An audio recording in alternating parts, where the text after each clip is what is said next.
Saudara-saudara sekalian, khotbah hari ini mengambil tema pemeliharaan Allah, yang istilah teologinya dalam bahasa Inggris Providence of God, atau jika diindonesiakan menjadi Providensia Allah. Menurut saya tema ini sangat penting, karena jatuh bangunnya kehidupan seorang Kristen. Bagaimana suasana kehidupan seorang Kristen di tengah-tengah dunia yang tidak dapat diprediksi. Khususnya di saat kehidupan menghadapi hal yang tidak terkendali dan penuh ancaman, sangat ditentukan oleh pemahaman dan penghayatannya terhadap Allah dan pemeliharaannya. John Calvin berkata, ketidaktahuan tentang doktrin providensia adalah puncak dari semua kesengsaraan. Dan sebaliknya, berkat yang tertinggi terletak dalam pengenalan tentang doktrin ini. Baiklah saudara, sebelum kita membaca dan merenungkan kitab suci, saya mengajak kita berdoa sekali lagi.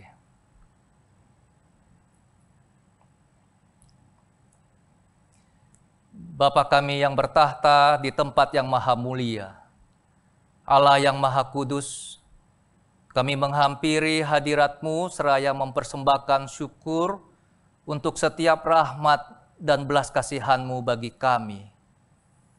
Ya Tuhan, kami akan membaca kitab suci dan merenungkannya. Kepada hamba-Mu yang penuh dengan cacat celah ini, berkenanlah Tuhan memberkati apa yang telah dipersiapkannya, agar apa yang disampaikan seturut dengan kehendak-Mu. Ya Roh Kudus, jamalah kami, bukalah hati dan pikiran kami, berbicaralah kepada setiap kami, dan tuntunlah kami untuk memahami kebenaran firman-Mu, dan mampukanlah kami untuk melakukan apa yang menjadi kehendak-Mu dalam kehidupan kami sehari-hari. Inilah doa permohonan kami yang kami panjatkan hanya di dalam nama Tuhan Yesus Kristus, Tuhan dan Juru Selamat kami yang hidup, nama yang terindah di atas segala nama. Amin. Pembacaan kitab suci diambil dari kitab Roma pasal 8 ayatnya yang ke-28. Surat Rasul Paulus kepada jemaat di Roma pasal 8 ayat 28. Kita tahu sekarang bahwa Allah turut bekerja dalam segala sesuatu untuk mendatangkan kebaikan bagi mereka yang mengasihi Dia, yaitu bagi mereka yang terpanggil sesuai dengan rencana Allah. Saya akan bacakan satu kali lagi. Kita tahu sekarang bahwa Allah turut bekerja dalam segala sesuatu untuk mendatangkan kebaikan bagi mereka yang mengasihi Dia, yaitu bagi mereka yang terpanggil sesuai dengan rencana Allah. Sehubungan dengan tema kita, pemeliharaan Allah, maka ada dua hal yang perlu kita ketahui.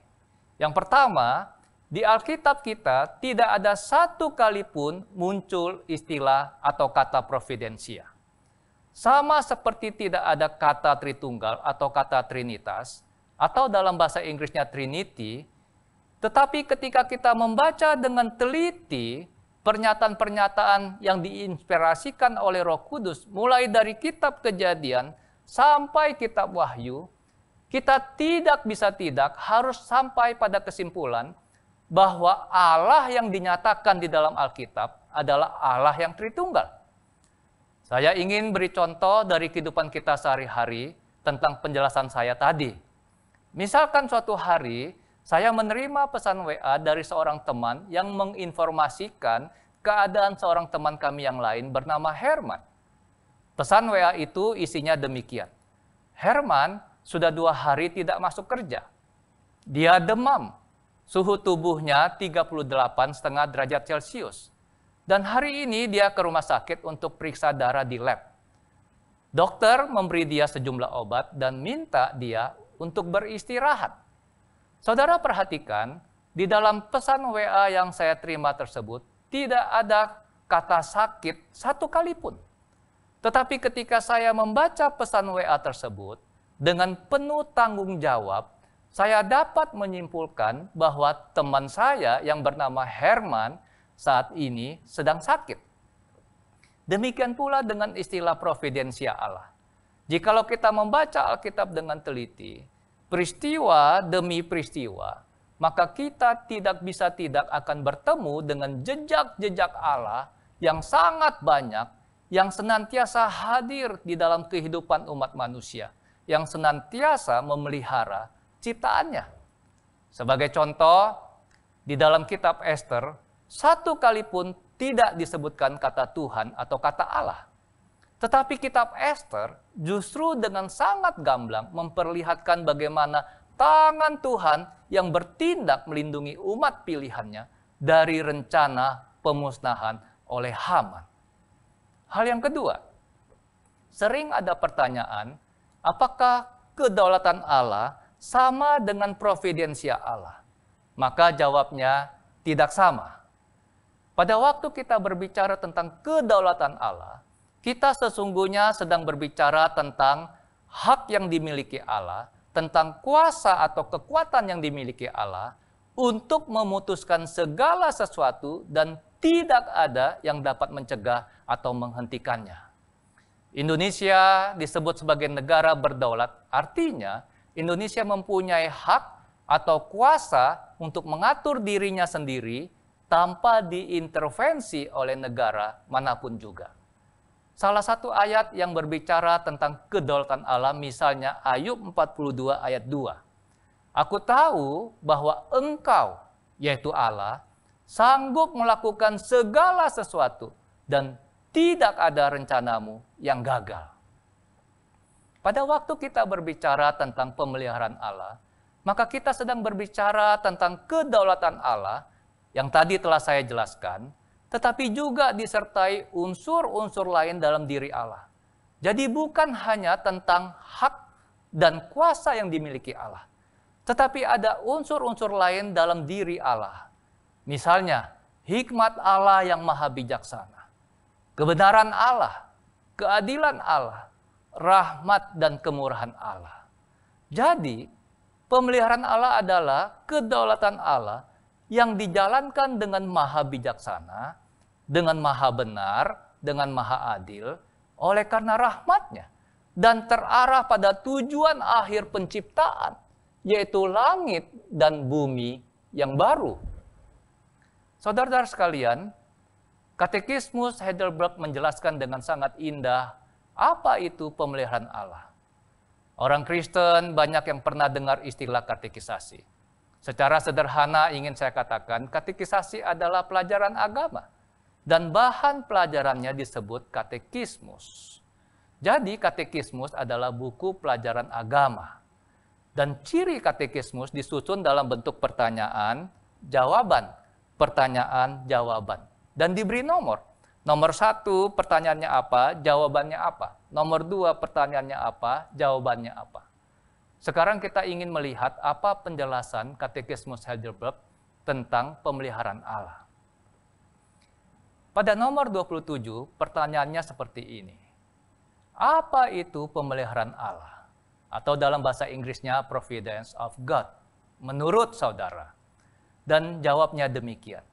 Pemeliharaan Allah adalah, yang pertama, kekuatan Allah yang maha kuasa dan yang hadir di segala tempat. Yang kedua, dengannya, yaitu dengan kemahakuasaan dan kemahadiran Allah, dia memelihara langit dan bumi serta semua makhluk seakan-akan dengan tangannya sendiri, ia memerintahnya. Yang ketiga, sehingga daun dan rumput, hujan dan kemarau, masa kelimpahan dan kekurangan, makanan dan minuman, sehat dan sakit, kekayaan dan kemiskinan, dan segala hal tidak menimpa kita secara kebetulan, tetapi datang dari tangan Bapa saja. Lebih lanjut pada nomor 28, pertanyaannya sebagai berikut. Apa manfaatnya bagi kita kalau kita mengetahui bahwa Allah yang menciptakan segala sesuatu dan tetap merawatnya melalui pemeliharaannya? Dijawab sebagai berikut. Yang pertama, berkat pengetahuan itu, kita dapat bersabar di tengah segala kesusahan. Yang kedua, dan bersyukur dalam kelimpahan. Yang ketiga, untuk masa depan juga kita menaruh kepercayaan penuh kepada Allah dan Bapa kita yang setia itu. Yang keempat, bahwa tidak ada satu makhluk pun akan dapat menceraikan kita dari kasih-Nya. Yang kelima, sebab semua makhluk berada di tangannya, sehingga mereka tidak dapat bergerak setapak pun melawan kehendak-Nya. Saudara-saudara sekalian, betapa indahnya jika kita melihat kehidupan anak-anak Tuhan yang dapat bersabar di dalam segala kesusahan, dapat bersyukur di dalam kelimpahannya, dapat menyerahkan masa depannya dengan penuh kepercayaan kepada Allah, dan yang yakin bahwa tidak ada yang dapat memisahkannya dari kasih Allah.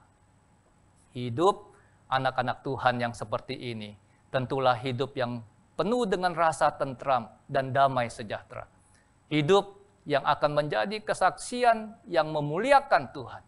Anak-anak Tuhan yang seperti ini adalah anak-anak Tuhan yang saya ingin katakan mereka telah mengalami surga di tengah-tengah dunia yang penuh dengan air mata.